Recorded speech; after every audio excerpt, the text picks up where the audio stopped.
Herkese merhaba, Çiçekli Mutfağım kanalına hoş geldiniz.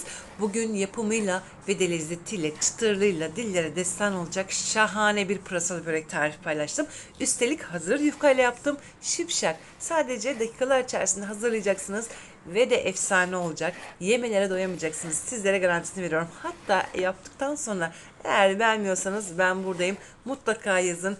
Eminim deneyen herkes çok beğenecek ve sürekli yapacağı bir tarif olacaktır. Bu arada eğer hala kanalıma abone değilseniz abone olmanızı, bildirim zilini açmanızı ve bu videoyu sonuna kadar izlemenizi önemli rica ederek hemen tarifime başlıyorum. Tarifim için toplamda 1 kilogram pırasa kullandım. En önemli püf noktası, pırasaları önceden mutlaka yıkamamız gerekiyor. Asla suyu olmaması gerekiyor ki böylelikle yapacağımız böreklerde çıtır çıtır olsun. Bu önemli püf noktalarından bir tanesidir. Pırasaları küçük küçük doğruyorum. Yine en önemli püf noktalarından bir tanesidir. Az önce istediğiniz gibi yaparsanız, yani pırasaları boyutuna göre 4'e veya 6'ya keserseniz aynen bu şekilde kolaylıkla doğrayacaksınız. Pırasaları pişirmeye başlayacağım. Öncelikle bir tavaya bir tane büyükçe soğan doğradım. Küçük küçük doğradım ve hemen tavaya alıyorum. Yarım su bardağından biraz fazla ayçiçek yağı ilave ettikten sonra yüksek ateşte ara ara karıştırarak şimdi hemen soğanları sotelemeye başlıyorum. En kolay börek tariflerinden bir tanesidir. Hatta en lezzetli, hazır yufkayla yapılan en lezzetli börek tariflerinden bir tanesidir. Lütfen aynen bu şekilde yapın. İnanılmaz derecede kolay ama püf noktaları var. Videomun ilerleyen dakikalarında sizlere bütün püf noktalarını aktardım. Püf noktalara uyarsanız bu lezzetli sonucu mutlaka elde edeceksiniz ve de iyi ki de öğrenmişim diyeceksiniz. Soğanları yüksek ateşte kavurduktan sonra şimdi hemen pırasaları ilave ediyorum. Yine önemli püf noktalarından bir tanesi de pırasaları ilave ettikten sonra yine yüksek ateşte kavurmaya devam edeceğiz. Kesinlikle ocağın altını kısmayacağız. Yüksek ateşte sıklıkla karıştırarak kavurma işlemini sağlayın.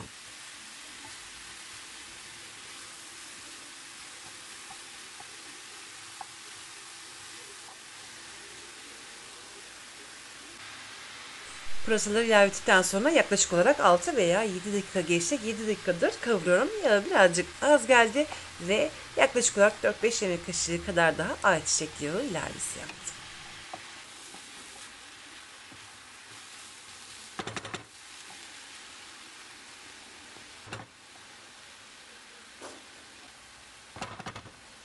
Pırasalar yeterince kavrulduktan sonra hemen bir tatlı kaşığı dolusu biber salçası ilave ettim ve yine karıştırmaya devam ediyorum. Yine ocağın altı harlı ateşte olması gerekiyor. Bu arada gerçekten de iç harcı da et kadar lezzetli olacak. Çok beğeneceksiniz. Finalde de zaten göreceksiniz. Lütfen aynen bu şekilde yapın. Asla pişman olmayacağınız bir sonuç elde edeceksiniz. Biber salçasını ilave ettikten sonra şimdi hemen diğer baharatlarını ilave ettim. Kırmızı toz biber, karabiber ve renk vermesi için de böreğimiz böyle sarımtırak bir rengi alsın diye çok az miktarda zerdeçal ilavesi yaptım ve yine karıştırmaya devam ediyorum.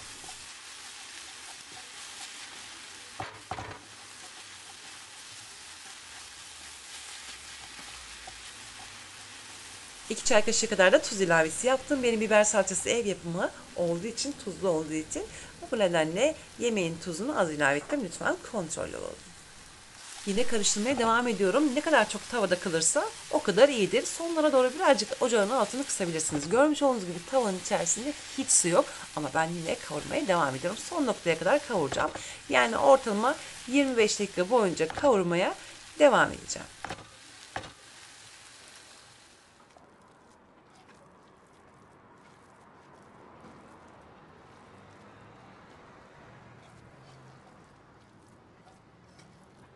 Ve artık pırasalar pişti. Çok fazla pişmesine gerek yok. Yani diri olması yeterlidir. Lütfen kontrol olalım, yakmayalım. Ara ara karıştıralım. Tavada kesinlikle su olmaması gerekiyor. Ve yine geldik en önemli püf noktasına. Pırasalar piştikten sonra mutlaka başka bir tepsiye almamız gerekiyor. Kesinlikle tavada kalmamalıdır. Eğer tavada kalırsa mutlaka pırasalarda sulanma olacaktır. Hemen şöyle detaylı bir şekilde gösteriyorum. Şahane bir tariftir. İç harcı gerçekten de çok lezzetli. Çok beğenerek yiyeceksiniz ve her zaman yapacaksınız bu tarifi. Çok lezzetli bir tarif. Ben zaten 3-4 yıl öncesinde de yine bu tarifi kanalımda yayınlamıştım. Yaklaşık olarak 2 milyon takipçim bu tarifi denedi ve deneyen herkes de çok beğendi. O yüzden gönül rahatıyla deneyebilirsiniz. Ben şu anda yeniden çekmemin sebebi güncellemem gerekiyordu. Bu nedenle çektim. O yüzden lütfen gönül rahatlığıyla bu tarifimi deneyebilirsiniz. Ve şimdi hemen yufkanın sosunu hazırlamaya başlıyorum. Yarım su bardağından bir parmak fazla ayçiçek yağı ve yarım su bardağından bir parmak fazla su olması yeterlidir. Daha başka hiçbir şey kullanmanıza gerek yoktur.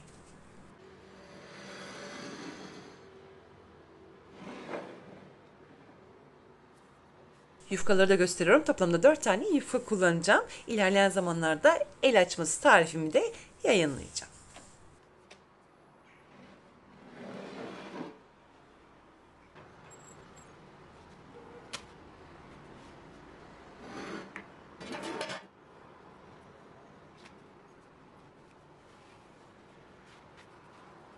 Ve şimdi ben hızlı bir şekilde yufkayı nasıl sardığımı göstereceğim sizlere. Çok basit, herkes kolaylıkla yapacak. Şimdi ben bir tane yufkayı aldım masanın üstüne ve fırça yardımıyla hazırlamış olduğum sostan bu şekilde her tarafına gelecek şekilde sürüyorum.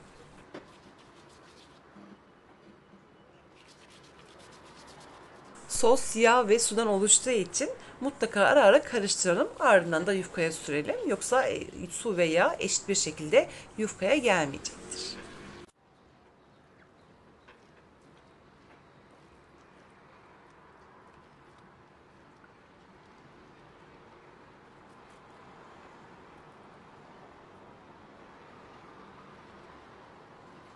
Hemen pırasaları da ellerimle bu şekilde dağıtıyorum. Burada ellerinizi kullanmanızı tavsiye ediyorum eşit bir şekilde dağıtabilmek için. Bu arada iki şekilde ben börek yaptım. Finalde göreceksiniz zaten. Birisi çok çıtır oluyor. Diğeri çıtır ile yumuşak arasında oluyor. İkisini de detaylı bir şekilde gösterdim. Bence ikisini de deneyin. Eminim ikisini de çok beğeneceksiniz. Artık hangisi kolayınıza geliyorsa onu yapabilirsiniz.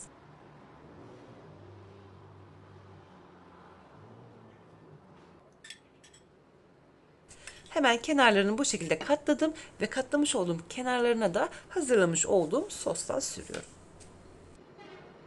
Ucunu da katladım. Yine ucunu da sosluyorum. Şimdi hemen sarmaya başlayacağım. Yine sararken ki en önemli püf noktasını da açıklamak istiyorum.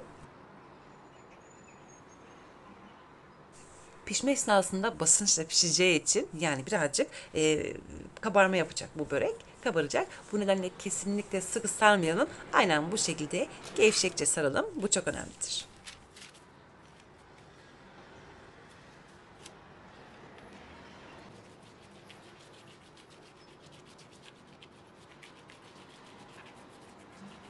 İlk yufkayı hemen saniyeler içerisinde hazırlayıp şimdi hemen hızlı bir şekilde ikinci yufkayı da göstermek istiyorum.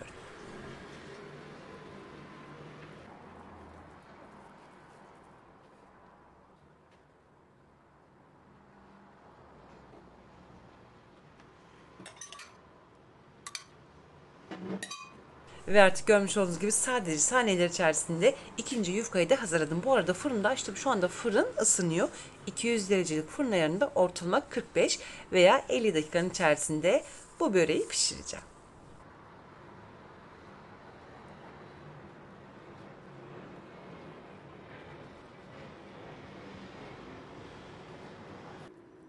Her tarafına gelecek şekilde yumurta sarısı sürüyorum ve hemen fırına vereceğim. 200 derecelik fırın ayarında toplamda 45 veya 55 dakikanın içerisinde pişecektir. Lütfen erken almayalım ki çıtır çıtır olsun börekler. İlk tepsi pişerken ben de şimdi hemen ikinci tepsiyi hazırlıyorum ama bu tepsiyi daha farklı bir şekilde pişireceğim. O yüzden kenarlarını görmüş olduğunuz gibi çok fazla katlamadım çünkü birazcık uzun olmasını istiyorum. O yüzden çok fazla katlamadım. Yine aynı şekilde gevşek olmayacak şekilde hemen böreği sardım.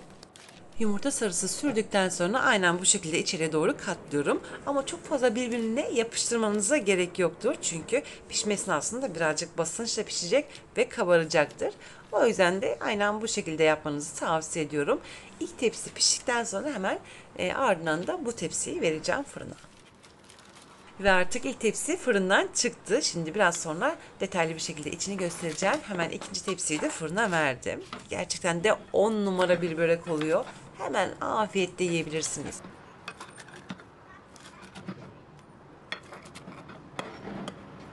Bu tabakta şu anda bir kişilik börek var. Hemen fırından çıktığı anda bu şekilde isterseniz kesip hemen servis edebilirsiniz. Kol böreği gibi çıtır çıtır ve gerçekten de çok lezzetli. Çok iddialı tariflerinden bir tanesidir. Gönül rahatlığıyla deneyebilirsiniz. Şimdi ben müsaadenizle tadına bakmak istiyorum. Bakalım nasıl olmuş.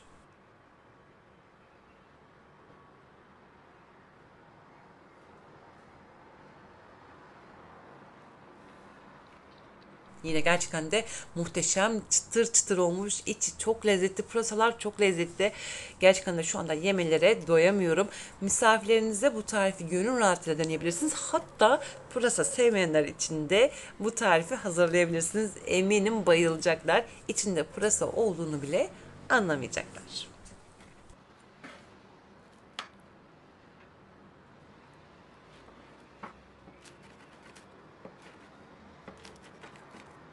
Ve hemen diğerini göstermek istiyorum. İkinci tepsiyi de biraz sonra fırından çıkartacağım. Onu da göstereceğim. O daha çıtır oluyor. Bu çok az, yani çıtır ile yumuşaklık arasında oluyor. İkisi de çok güzel. Lütfen ikisini de deneyin. Eminim ikisini de çok beğeneceksiniz. Bayıla bayıla yiyeceksiniz. Bu kadar iddialıyım. Ve artık 45 veya 50 dakikanın sonunda ikinci tepsiyi de fırından çıkarttım. Yine 200 derecede pişirdim. Görmüş olduğunuz gibi daha fazla çıtır oldu ve gerçekten de çok lezzetli. Diğeri de çok lezzetli. Bu da çok lezzetli. Eminim denediğiniz zaman çok beğeneceksiniz. Şimdi hemen bunu da kesip detaylı bir şekilde göstermek istiyorum.